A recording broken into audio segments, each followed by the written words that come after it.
പുതിയൊരു വീഡിയോയിലേക്ക് എല്ലാവർക്കും സ്വാഗതം. ഇന്നത്തെ video Bigg Boss video review ആണ്. അപ്പോൾ അതുകൊണ്ട് ഇന്നലെ നടന്ന കോലാഹലങ്ങളും അതുപോലെയുള്ള ബഹളങ്ങളും ചീത്തവിളികളും ഒക്കെ നമുക്കൊന്നൊന്ന് പരിശോധിക്കാം. ആരൊക്കെയാണ് മാന്യന്മാർ, ആരൊക്കെയാണ് നല്ല ആൾക്കാർ, എന്താണെന്നുള്ളത് നമുക്കൊന്ന് നോക്കാം. എന്താ കേസ് എന്ന് വെച്ചിട്ടുണ്ടെങ്കിൽ ഇന്നലെ നിറഞ്ഞു നിന്നത് ആരാന്ന് വെച്ചിട്ടുണ്ടെങ്കിൽ രേണുവാണ്. രേണുവിനെ എന്തുണ്ടായിട്ടുണ്ടെങ്കിൽ അബ്കാർ അവൻ എന്തുണ്ടായിട്ടുണ്ടെങ്കിൽ എന്തെന്നാ അബ്കർ തന്നെ അബ്കർ എന്തുണ്ടായെന്ന് വെച്ചിട്ടുണ്ടെങ്കിൽ രേണുവിനെ എന്തെന്നാ മഹാമോശമായുള്ളൊരു വാക്ക് പറഞ്ഞു, സെപ്റ്റി ടാങ്ക്. അപ്പോൾ അത് പറഞ്ഞതിലും മുമ്പ് ഇതിലും മുമ്പ് എന്നെ പറഞ്ഞിട്ടുണ്ടായിരുന്നു രേണുവിനെ കണ്ടു കഴിഞ്ഞ് കഴിഞ്ഞാൽ ഛർദ്ദിക്കാൻ വരണം, രേണുവിനെ കാണുമ്പോൾ ഓക്കാനം വരണമെന്നൊക്കെ ഇതിനു മുമ്പ് ഒരു അനീഷ് പറഞ്ഞിട്ടുണ്ടായിരുന്നു. ഇപ്പോൾ അതിന് പുറമെയാണ് സെപ്റ്റി ടാങ്ക് എന്ന് പറഞ്ഞിട്ടുള്ള ഒരു സ്റ്റേറ്റ്മെൻറ്റ് വന്നത്. പക്ഷെ അത് കേട്ടപ്പോൾ രേണുവിന് ഒരുപാട് വിഷമമായി. സംഗതി കുറേ കരച്ചിലും കാര്യങ്ങളും എല്ലാവരോടും പരാതി പറയലൊക്കെ ഉണ്ട്. ഞാനൊരു വിധവയല്ലേ, 2 കുട്ടികളുടെ അമ്മയല്ലേ, ജീവിക്കാൻ വേണ്ടിയല്ലേ ഈ വക പെടാപ്പാട് പെടുന്നത്. ഇതിനു മുമ്പ് പുറത്ത് ഈ ബിഗ് ബോസിൽ വരുന്നതിന് മുമ്പ് തന്നെ ഒരുപാട് അനുഭവിച്ചു, ഒരുപാട് ആൾക്കാരെ കുത്തി നോവിച്ചു, പലതും വിളിച്ചു. ഇനിയിപ്പോൾ ഇതിൻ്റെ ഉള്ളിൽ വന്നിട്ടും ഇത് തന്നെയാണ് ആവർത്തിക്കുന്നത്. അപ്പോൾ അങ്ങനെ പറഞ്ഞുകൊണ്ട് ഒരുപാട് സങ്കടം പറഞ്ഞു. അപ്പോൾ ഇതിൻ്റെ ഇടയിൽ നമ്മുടെ അബ്കർ ചെന്നിട്ട് പറയുന്നുണ്ട് ബിഗ് ബോസിനോട്, ഞാൻ പറഞ്ഞത് തെറ്റാണ്, എനിക്ക് സോറി ചോദിക്കണം എന്നൊക്കെ പറയുന്നുണ്ട്. അല്ല, ഞാൻ ചോദിക്കട്ടെ, നമ്മൾക്കിപ്പോൾ ഒരു സ്ത്രീയോട് ഇതുപോലെ മുഖത്ത് നോക്കി നീ സെപ്റ്റി ടാങ്കാന്ന് പറഞ്ഞിട്ടുണ്ടെങ്കിൽ വേറെ എന്തെല്ലാം കാര്യങ്ങൾ പറയാം. അത് പറഞ്ഞിട്ടുണ്ടെങ്കിൽ അത് ഇനി ഒരു സോറി ചോദിച്ചിട്ട് എന്താ കാര്യം? കേട്ട ആ സ്ത്രീ വിഷമിക്കുകയും ചെയ്തു, അത് നാട്ടുകാർ മുഴുവൻ കേൾക്കുകയും ചെയ്തു. അവർക്കും ഉണ്ടല്ലോ ബന്ധുക്കാരും സ്വന്തക്കാരും മക്കളും എല്ലാവരും ഉണ്ടല്ലോ. അവർക്ക് എത്രയോ അവർ സെലിബ്രിറ്റിയാണ്. ഒരു സിനിമയിൽ അഭിനയിക്കാണ്ടോ മറ്റുള്ള കാര്യങ്ങൾ ചെയ്യാണ്ട് തന്നെ സെലിബ്രിറ്റി ആയുള്ള ഒരു വ്യക്തിയാണ്.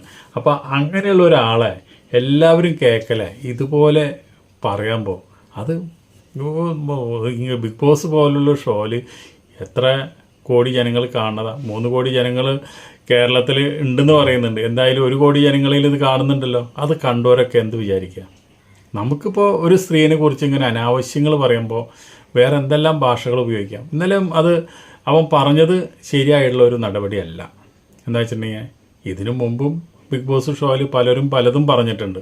അത് തന്നെ വീണ്ടും ആവർത്തിച്ച് വരുന്നവരെന്നെ വീണ്ടും വീണ്ടും ആവർത്തിക്കുക എന്ന് പറഞ്ഞു കഴിഞ്ഞാൽ അത് വളരെ മോശമുള്ള പരിപാടിയാണ്. അതിപ്പോൾ ഈ രേണു പറഞ്ഞ പോലെ തന്നെ രേണു ഒരു വിധവയാണ്, അതുപോലെ തന്നെ 2 കുട്ടികളുടെ അമ്മയാണ്. എങ്ങനെയെങ്കിലും ജീവിക്കണ്ടേ, ജീവിക്കാൻ വേറെ മാർഗ്ഗമില്ല. അപ്പോൾ അതുകൊണ്ട് ഭർത്താവും മരിച്ചു. അപ്പോൾ അതിൻ്റെ വിഷമങ്ങളും കാര്യങ്ങളൊക്കെ നിൽക്കുമ്പോൾ തന്നെ ആ ഒരു സ്ത്രീയോട് ഇങ്ങനെ ഒരു വാക്ക് പറഞ്ഞത് വളരെ മോശമാണ് എന്നാണ് എൻ്റെ അഭിപ്രായം.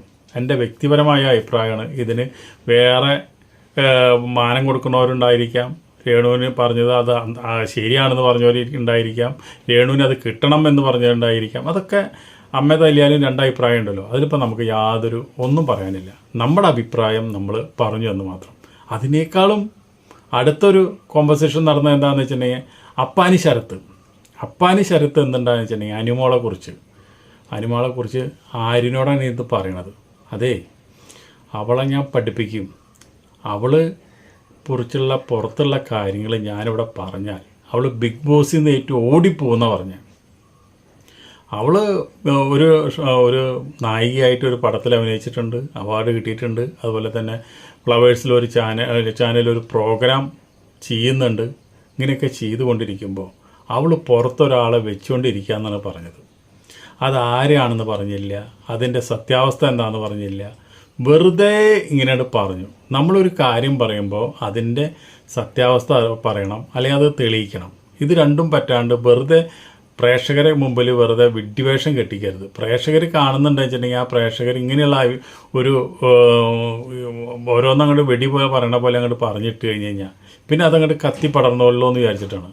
ഇനിയിപ്പോൾ അനുമോള് അങ്ങനെ പുറത്ത് അങ്ങനെയാണെന്ന് വെച്ചിട്ടുണ്ടെങ്കിൽ തന്നെ അങ്ങനെ പുറത്തുള്ള കാര്യങ്ങൾ ഇവിടെ വന്ന് പറയാൻ പാടില്ല എന്ന് ബിഗ് ബോസിൽ ഒരു റൂളുണ്ട്. അപ്പോൾ അതും കൂടി വയലേറ്റ് ചെയ്തിട്ടാണ് ഈ ശരത്ത് പറഞ്ഞത്.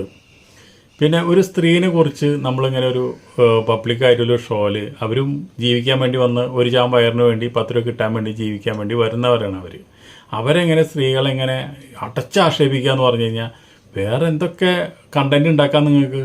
ഈ സ്ത്രീകളെങ്ങനെ മെക്കിട്ട് കയറിക്കൊണ്ടോ, സ്ത്രീകളെങ്ങനെ തെറി പറഞ്ഞുകൊണ്ടോ, അല്ലെങ്കിൽ സ്ത്രീകളെ അനാവശ്യങ്ങൾ പറഞ്ഞുകൊണ്ടോ, പുറത്ത് അവൾ അതാണ് ഇതാണെന്നൊക്കെ പറഞ്ഞുകൊണ്ട് ഇവിടെ ഷോയിൽ ഷൈൻ ചെയ്യാമെന്നാണ് ഇപ്പോൾ ഇവൻ വിചാരിക്കുന്നത്. ഇവൻ ആരാണ്? ഇവൻ കൂതറ ഒരു 2 പടത്തിൽ അഭിനയിച്ചു എന്ന് വിചാരിച്ചിട്ട് ആകെ ഈ ചൂനിയവളകിൻ്റെ അത്രേ ഉള്ളൂ. എന്നിട്ട് മൂപ്പരെ വിചാരം എന്താ വെച്ചിട്ടുണ്ടെങ്കിൽ മൂപ്പരാണ് അവിടെ ഈ പല്ലിയുടെ കഥ പറഞ്ഞ പോലെയാണ്. പല്ലിക്ക് ഉത്തരം മുഴുവൻ പല്ലിയുടെ തലയിലായിരിക്കുന്നു പറഞ്ഞ പോലെ. ഇപ്പോൾ ബിഗ് ബോസ് മുഴുവൻ മൂപ്പര തലയിലാണ്, സിനിമ മുഴുവൻ മൂപ്പര തലയിലാണെന്ന് വിചാരിച്ചിട്ടാണ് മൂപ്പരിയിരിക്കുന്നത്. അപ്പോൾ പടത്തിൽ ചാൻസ് ഒന്നുമില്ല, 1-2 പടത്തിലൊക്കെ അഭിനയിച്ചുള്ളൂ. ഇതിനൊക്കെ ആരെടുക്കണം? അങ്കമാലി ഡയൽസ് എന്ന് പറഞ്ഞൊരു പടത്തിലാണ് വന്നത്. അപ്പോൾ ഇങ്ങനെ ഇവിടെ വന്നു കഴിഞ്ഞാൽ സ്ത്രീകളെ മെക്കട്ടിക്ക് കയറി കഴിഞ്ഞാൽ സ്ത്രീകളെ പറ്റി അനാവശ്യങ്ങൾ പറഞ്ഞു കഴിഞ്ഞാൽ പുറത്തുനിന്ന് വോട്ട് കിട്ടും നിങ്ങൾ വിചാരിക്കുന്നുണ്ടോ? ഇപ്പോൾ ഇന്നലെ രേണുവിനെ കുറിച്ച് ഇങ്ങനെയുള്ളൊരു അഭിപ്രായം പറഞ്ഞപ്പോൾ രേണുവിന് പ്രേക്ഷകർ കൂടുക ചെയ്തേ. അപ്പോൾ അതാണ് നിങ്ങൾ ആലോചിക്കുന്നത്, നിങ്ങളെ പ്രേക്ഷകർ കുറേ ചെയ്യുക. അപ്പോൾ സ്ത്രീകൾ ഒരുപാട് കാണുന്നുണ്ടത്. സ്ത്രീകൾ ഒരിക്കലും ഈ പുരുഷന്മാർ ഇതുപോലെ അധിക്ഷേപിക്കുമ്പോൾ, സ്ത്രീകളെ അധിക്ഷേപിക്കുമ്പോൾ ഒരിക്കലും നിങ്ങളുടെ കൂടെ നിൽക്കില്ല. അത് നിങ്ങൾ ആദ്യം തന്നെ മനസ്സിലാക്കണം. പിന്നെ ഈ നമുക്ക് അനീഷ് വേറും കടാണ് കേട്ടോ. വന്ന് കുറേ വായ പൊളിക്കാൻ മാത്രമേ അറിയുള്ളൂ, ഒരു കാര്യമില്ല. വെറുതെ തൊള്ള പൊളിച്ച് നടക്കാനും ആവശ്യമില്ലാത്ത കാര്യങ്ങൾ. ഇന്നലെ കണ്ടില്ലേ, അർബാനയിൽ തള്ളി കൊണ്ട് നടക്കുകയാണ് അവനെ. അർബാനയിൽ തള്ളി കൊടുക്കുമ്പോൾ അവരെ കയ്യിൽ നിന്ന് പെട്ടെന്ന് അർബാന അങ്ങോട്ട് നിലത്ത് വീണം, അവൻ്റെ ഒന്നും അങ്ങോട്ട് ഊരെത്തി വീണം. അതുകൊണ്ട് ഞാൻ ഇതിൽ നിന്ന് കിറ്റ് ചെയ്യണം, ഞാൻ എനിക്ക് കളിക്കാൻ പറ്റില്ല, മറ്റതാണ് മറിച്ചാണ് എന്ന് പറഞ്ഞിട്ടുള്ള ഒരു തിക്കും തിരക്കും ബഹളമൊക്കെ. ഇതൊക്കെ ഒരു സ്ക്രീൻ പേസിന് വേണ്ടിയിട്ട്, കണ്ടൻറ് ഇല്ലാണ്ട് കണ്ടൻറ് ഉണ്ടാക്കാൻ വേണ്ടി സ്ക്രീൻ പേസിന് വേണ്ടിയിട്ട് തള്ളണത്. ബിഗ് ബോസിന് വരെ നാണക്കേടാവുന്ന കളികളാണ് ഇവർ കളിക്കുന്നത്. പിന്നെ ഇപ്പോൾ ഒരു കാര്യത്തിൽ പ്രേക്ഷകർക്ക് ധൈര്യമായിട്ട് ബിഗ് ബോസ് കാണാം, കുട്ടികൾക്ക് അടക്കം വേണമെങ്കിൽ കാണാം. എന്താ കാരണം എന്ന് വെച്ചിട്ടുണ്ടെങ്കിൽ വളരെ നല്ല ഡ്രസ്സിങ്ങാണ്. പോരാതിന് ബിഗ് ബോസിനപ്പോൾ അവർക്ക് എല്ലാവർക്കും ഡ്രസ്സ് കൊടുക്കുന്നത്, അവരുടെ ഡ്രസ്സൊക്കെ അവിടെ പിടിച്ചു വെച്ചിരിക്കുക. അപ്പോൾ അതുകൊണ്ട് ബിഗ് ബോസ് കൊടുക്കുന്ന ഡ്രസ്സൊക്കെ വളരെ മാന്യമായുള്ള ഡ്രസ്സാണ്. അതുകൊണ്ട് അവരൊക്കെ പിന്നെ മേക്കപ്പ് ചെയ്യാത്തതിൻ്റെ ഒരു കുറവ് എല്ലാവർക്കും ഉണ്ട്. ഇനി നമുക്ക് പറയേണ്ടത് ഭാര്യ ഭർത്താവായ നൂറ ആതിരയുടെ കാര്യമാണ്. അവർ നമ്മൾ വിചാരിച്ച പോലെയല്ല, അവർ വളരെ സൈലൻ്റാണ്. ആവശ്യമില്ലാത്ത ഒരു കാര്യത്തിൽ അവരിടപെടുന്നില്ല. അവരുടേതായുള്ള കാര്യങ്ങൾ നോക്കി അവരെ മെക്കിട്ട് വരുമ്പോഴുള്ള സംസാരങ്ങൾ മാത്രമായിട്ട് ഒരു അലമ്പ് പരിപാടിക്ക് അവർ പോകുന്നില്ല. അപ്പോൾ ശരിക്കും പറഞ്ഞു കഴിഞ്ഞാൽ നമ്മൾ വിചാരിച്ച പോലെയൊന്നുമല്ല, അവർ വളരെ ഡീസൻറ്റ് കുട്ടികളാണ് എന്ന് വേണമെങ്കിൽ നമുക്ക് പറയാം. ഇനിയിപ്പോൾ നാളെ അവർ കളം മാറ്റി ചവിട്ടോ എന്ന് വെച്ചിട്ടുണ്ടെങ്കിൽ നമുക്ക് അപ്പോൾ പറയാം. ഇപ്പോൾ അവർക്ക് നമുക്ക് ഡീസൻറ്റ് കുട്ടികളാണ്. പിന്നെ അതിലുള്ളൊരു സ്ത്രീ എന്ന് പറഞ്ഞു കഴിഞ്ഞാൽ നമ്മുടെ ഹിന്ദിക്കാരിയാണ്. ഹിന്ദിക്കാരിനെ ബിഗ് ബോസ് പഠിപ്പിക്കാനായിട്ട് നമ്മുടെ മുഴുവൻ ചെല്ലണത് നമ്മുടെ ഈ ഷാനവാസ് ഹിന്ദിക്കാരിനെ ബിഗ് ബോസ് പഠിപ്പിക്കാൻ ചെല്ലണം. അവളെ ബിഗ് ബോസ് ഈ ഷാനവാസ് പഠിപ്പിക്കണ്ടേ? ഇവൻ പഠിപ്പിച്ചിട്ട് വേണം ആ ഹിന്ദിക്കാരിക്ക് ബിഗ് ബോസ് അറിയാനായിട്ട്. ഹിന്ദിക്കാരി ശരിക്കും പറഞ്ഞു കഴിഞ്ഞാൽ ഉരുളയ്ക്ക് ഉപ്പേരി അപ്പം കൊടുക്കണ പൈസ എളുപ്പമൊന്നുമല്ല. അവളൊക്കെ നോക്കിക്കോ, വളരെ ക്വയറ്റായിട്ട് ഇരുന്നു കൊണ്ട് അവൾ ശരിക്ക് കളിക്കാൻ അറിയുന്ന ആളാണ്. അല്ലാണ്ട് നിങ്ങൾ വിചാരിച്ച പോലെ മലയാളം വർത്താനം അറിയില്ല എന്ന് പറഞ്ഞിട്ട് ഇപ്പോൾ എത്ര ഭംഗിയായിട്ട് മലയാളം വർത്താനം പറയണം. അതുപോലെ തന്നെ നിങ്ങളെയൊക്കെ കൊണ്ട് വിറ്റ കാശ് അവളുടെ പോക്കറ്റിലുണ്ട്. കള്ളന് കഞ്ഞി വെച്ചതാണ് അവളൊക്കെ ബിഗ് ബോസിൽ പോയിട്ട്. ഹിന്ദി ബിഗ് ബോസിൽ പോയിട്ടൊക്കെ അവിടെ നിന്നൊക്കെ രക്ഷപ്പെട്ട് പോരാന്ന് പറഞ്ഞു കഴിഞ്ഞാൽ നിങ്ങളൊന്നും അവരെ മുമ്പിൽ ഒന്നുമല്ല, വെറുതെ ഒന്നുമല്ല ബിഗ് ബോസ് ഓരോരുത്തരും ഇവിടെ കാസ്റ്റ് ചെയ്യുന്നത്. അതൊക്കെ ചെയ്യേണ്ട സമയത്ത് ചെയ്യേണ്ട രീതിയിൽ അവരത് ചെയ്ത് നമ്മളെ ഇതാക്കാൻ തന്നെയാണ്. പിന്നെ എന്താ വെച്ചിട്ടുണ്ടെങ്കിൽ ആര്യന് കഷ്ടകാലം എന്ന് പറഞ്ഞു കഴിഞ്ഞാൽ നമുക്കിപ്പോൾ ഇതിലൊരു ടാസ്ക് നമ്മുടെ ബിഗ് ബോസ് കൊടുത്തിട്ടുണ്ടായിരുന്നു. ആ ടാസ്കിൽ സ്വർണ്ണം എടുക്കലാണ്. അതിൽ സ്വർണം കിട്ടും, അതുപോലെ തന്നെ കറുപ്പ് കിട്ടും, അതുപോലെ തന്നെ റെഡ് കിട്ടും. ശരിക്കും പറഞ്ഞു കഴിഞ്ഞാൽ ശരിക്ക് കളിച്ചതും ശരിക്കും എടുത്തതും ആര്യനാണ്. പക്ഷെ അവൻ്റെ കഷ്ടകാലം നേരത്ത് അത് നിലത്ത് വീണു, അത് നമ്മുടെ ഇവന് കിട്ടുകയും ചെയ്തു. അപ്പോൾ അവൻ എന്തുണ്ടായിട്ടുണ്ടെങ്കിൽ ഈ കോയം നിലത്ത് വീണിട്ട് പിന്നെ അവൻ എടുക്കാൻ ചെന്നപ്പോൾ ഷാനവാസ് അതിൻ്റെ ഇന്ന് തട്ടിപ്പറിച്ച് മേടിക്കേണ്ടതെന്നാണ് നമ്മുടെ അബ്ഗർ ചോദിക്കുന്നത്. അബ്ഗർ എന്താണെന്ന് വെച്ചിട്ടുണ്ടെങ്കിൽ അവൻ നോമിനേറ്റ് ചെയ്യാനായിട്ട് 2 പേരും കൊണ്ടിരുത്തി. നിങ്ങൾ കളിച്ച കളിയിൽ നിങ്ങൾ തോറ്റുപോയി, അതുകൊണ്ട് നിങ്ങൾ അടുത്തതിൻ്റെ പിന്നത്തെ ആഴ്ച നിങ്ങൾ ആരെങ്കിലും നോമിനേറ്റ് ആവണം എന്നുള്ളത്. അപ്പോൾ അതുകൊണ്ട് ആ ഒരു കളിയിൽ അവന് കഷ്ടകാലം. പിന്നെ ആന കളിക്കലായി, നമ്മുടെ അർബാന ഉന്തലായി, ഇങ്ങനെയുള്ള കളികളൊക്കെ ആയിട്ടാണ് ഇപ്പോൾ ആര്യം പോണത്.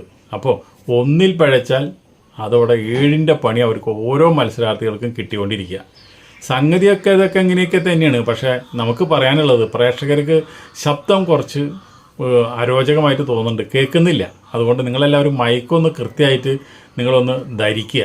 പിന്നെയുള്ളൊരു പരാതി എന്താ വെച്ചാൽ കഴിഞ്ഞ സീസണിൽ നമ്മുടെ ബിഗ് ബോസിൻ്റെ അനൗൺസ് ചെയ്ത നമ്മുടെ തൃശ്ശൂർകാരൻ തന്നെയാണോ ഈ പ്രാവശ്യം അതിൻ്റെ ശബ്ദം വരുന്നത്, ബിഗ് ബോസിൻ്റെ ശബ്ദം എന്ന് പറഞ്ഞതിൽ വളരെയധികം സംശയമുണ്ട്. അയാൾ ഇപ്പോൾ പറയുന്ന ആൾ അദ്ദേഹത്തിനെ മോഡുലേഷൻ ചെയ്ത് പറയുകയാണോ എന്ന് സംശയമുണ്ട്. ശബ്ദത്തിൽ വളരെ വ്യത്യാസമുണ്ട്. എന്ന് വെച്ചിട്ടുണ്ടെങ്കിൽ ഇതിനു മുമ്പുള്ള സീസൺ 6 വരെയുള്ള ശബ്ദം എന്ന് പറഞ്ഞാൽ അതൊരു ഒന്നൊന്നര ശബ്ദമാണ്. അതിനൊരു ബഹുമാനം നമുക്ക് തോന്നിയായിരുന്നു. പക്ഷേ ഇപ്പോഴത്തെ ബിഗ് ബോസിൻ്റെ ശബ്ദം, ഇപ്പോഴത്തെ ബിഗ് ബോസിൻ്റെ സ്ക്രിപ്റ്റും നമുക്കങ്ങോട്ട് ദഹിക്കുന്നില്ല. ശബ്ദത്തിൽ എന്തൊക്കെയോ ചെറിയ മറിമായങ്ങൾ നടക്കുന്നുണ്ടോ, അത് ആൾ മാറിയോ എന്നൊരു സംശയം. അത് നിങ്ങൾക്ക് തോന്നിയോ ഒന്ന് കമൻറ്റ് ഇട്ടോളൂ. അത് എനിക്ക് മാത്രം തോന്നിയ ഒരു കാര്യമാണോ എന്ന് എനിക്കറിയില്ല.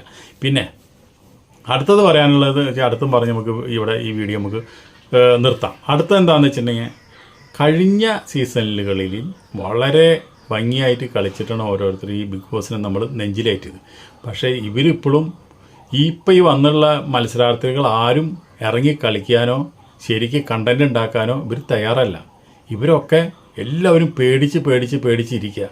നമ്മളെന്തെങ്കിലും പറഞ്ഞാൽ നമ്മളിനി പുറത്താക്കുമോ, നമ്മളിനി വേറെ എന്തെങ്കിലും പ്രശ്നങ്ങളുണ്ടാവുമോ, മറ്റുള്ളവരെ അടുത്ത് പറഞ്ഞാൽ ഈ ഒരു വിഷയം വന്നു കഴിഞ്ഞാൽ അതിൽ ഇടപെടാൻ പറ്റുമോ? ഇവിടെയൊക്കെ നടക്കുന്ന കുഞ്ഞു വിഷയങ്ങളാണ്. ഈ കുഞ്ഞു വിഷയങ്ങളിൽ കൂടെ ഇവർ വന്നിട്ട് അവരവിടെ എന്ത് ചെയ്താലും പ്രേക്ഷകർക്ക് അത് ഇൻട്രസ്റ്റ് അല്ല, പ്രേക്ഷകർക്ക് അതിൽ താല്പര്യമില്ല. പ്രേക്ഷകർക്ക് എന്ന് വെച്ചിട്ടുണ്ടെങ്കിൽ നല്ല നല്ല കണ്ടൻറ്റുകൾ മത്സരാർത്ഥികൾ ഉണ്ടാക്കണം. എന്നാലാണ് നമുക്ക് ഇന്ന് കണ്ട പ്രേക്ഷകർക്ക് നാളെയും ബിഗ് ബോസ് കാണാനായിട്ടൊരു ഉന്മേഷം ഉണ്ടാവുള്ളൂ. ആ ഉന്മേഷം നിങ്ങൾ തരണം. അതാണ് മത്സരാർത്ഥികളെ ഏറ്റവും വലിയ കഴിവ്. നിങ്ങളത് തരുന്നില്ല. നിങ്ങളെപ്പോഴും സീസൺ 1 തന്നെ നിൽക്കുക. അതിൽ നിന്ന് നിങ്ങൾ ആരും ഈ മത്സരാർത്ഥികൾ ആരും ഒന്നിന്ന് കയറിയിട്ടില്ല. നമുക്ക് നല്ലൊരു പ്രൊഡക്റ്റിനെ, നല്ലൊരു മെറ്റീരിയലിനെ ഈ 19 ആളിൽ കാണാൻ കഴിയുന്നില്ല. അത് നമ്മുടെ വലിയൊരു പരാജയമായിട്ട് നമ്മൾ പ്രേക്ഷകരെ വലിയൊരു പരാജയമായിട്ട് നിൽക്കുന്നത്. നിങ്ങളുടെ പരാജയമാണ് അത്. പ്രേക്ഷകരും വളരെയധികം വിഷമമുണ്ട്, അതിൽ ദുഃഖമുണ്ട്. കാരണം എന്ന് വെച്ചിട്ടുണ്ടെങ്കിൽ നമുക്കിപ്പോൾ കഴിഞ്ഞ സീസണിൽ നമ്മൾ മാരാരെ കുറച്ച് 2 എപ്പിസോഡ് കഴിഞ്ഞപ്പോൾ തന്നെ ഫസ്റ്റ് എപ്പിസോഡിൽ തന്നെ മാരാരെ പ്രേക്ഷകരെ ഏറ്റെടുത്തു. അതുപോലെ തന്നെ ഓരോ സീസണിലും ഓരോരുത്തരെ ഏറ്റെടുത്തു. പക്ഷേ ഈ സീസണിൽ ഒരാളെ ഏറ്റെടുക്കാനായിട്ട് അവർക്ക് വേണ്ടിയിട്ട് നമുക്ക് സപ്പോർട്ട് ചെയ്യാനായിട്ട് ആരുമില്ല, ആരും കാണാനില്ല. അങ്ങനെ നമ്മളിപ്പോൾ അവിടെ ഇരുട്ടിൽ തപ്പുക. ആകെ അവിടെ നടക്കണത് എന്താ, കാക്കക്കൂട്ടത്തിൽ കല്ലിട്ട പോലെ കുറേ ബഹളങ്ങൾ നടക്കുന്നുണ്ട്. എന്താ പറയണ്, എന്ത് ടാസ്ക് തന്നെ ചില നേരത്ത് നമുക്ക് മനസ്സിലാവുന്നില്ല പ്രേക്ഷകർക്ക്. കാണുന്ന പ്രേക്ഷകർക്ക് ടാസ്ക് മനസ്സിലാവാണ്ടിരുന്നു കഴിഞ്ഞപ്പോൾ എന്ത് ചെയ്യാൻ പറ്റും? ആൾക്കാർ ഒന്ന് ക്വിറ്റ് ചെയ്ത് പോയില്ലേ? അതുപോലെ പിന്നെ തുടങ്ങിയതല്ലേ ഉള്ളോ, ഇനിയെല്ലാം ഗംഭീരമാവും എന്ന് പ്രതീക്ഷിച്ചുകൊണ്ട് നമുക്ക് ഈ വീഡിയോ ഇവിടെ നിർത്താം. അടുത്ത വീഡിയോയിൽ വീണ്ടും വരാം. അതുവരെ നിങ്ങൾക്ക് എല്ലാവർക്കും നന്ദി, നമസ്കാരം.